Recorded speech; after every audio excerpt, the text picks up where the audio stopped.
മൂന്നാർ ടൗണിൽ നിന്നും GH ആശുപത്രിയിലേക്ക് പോകുന്ന റോഡിന്റെ നിർമ്മാണ ജോലികൾ ഏതാനും ദിവസങ്ങൾക്കുള്ളിൽ പൂർത്തീകരിക്കുമെന്ന് ദേവികുളം MLA അഡ്വക്കേറ്റ് A. രാജ പറഞ്ഞു.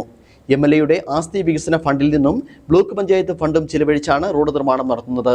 നിർമ്മാണ ജോലികളുടെ ഭാഗമായി ഈ റോഡ് ബദൽ യാത്രാമാർഗമൊരുക്കി 5 ദിവസത്തേക്ക് അടച്ചിടും. മൂന്നാർ ടൗണിൽ നിന്നും GH ആശുപത്രിയിലേക്ക് പോകുന്ന റോഡ് കുണ്ടും കുഴിയുമായി തകർന്നു കിടക്കാൻ തുടങ്ങിയിട്ട് നാളുകൾ ഏറെയായി.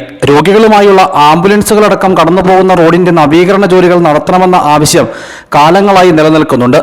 ആവശ്യങ്ങൾക്കൊടുവിലാണിപ്പോൾ റോഡിന്റെ നവീകരണത്തിന് വഴിയൊരുങ്ങിയിട്ടുള്ളത്. റോഡിന്റെ നിർമ്മാണ ജോലികൾ ഏതാനും ദിവസങ്ങൾക്കുള്ളിൽ പൂർത്തീകരിക്കുമെന്ന് അഡ്വക്കേറ്റ് A. രാജ MLA പറഞ്ഞു. MLAയുടെ ആസ്തി വികസന ഫണ്ടിൽ നിന്നും ബ്ലോക്ക് പഞ്ചായത്ത് ഫണ്ടും ചിലവഴിച്ചാണ് റോഡ് നിർമ്മാണം നടത്തുന്നത്.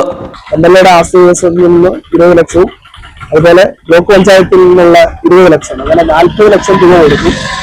ഈ റോഡ് പണിയുന്നതിന് സൈഡ് ഓടയടക്കം നന്നായി പണിയേണ്ടതായിട്ടുണ്ട്. വേസ്റ്റ് വാട്ടർ അടക്കം ഒഴുകി പോകുന്ന ഒരു പ്രദേശം ആയതുകൊണ്ട് ഫണ്ട് കൂടുതലുള്ള ആവശ്യം വന്നു. അതിന്റെ അടിസ്ഥാനത്തിൽ ഇപ്പോൾ ഓടയുടെ പണികളെല്ലാം ഏകദേശം തീർന്നിരിക്കുകയാണ്.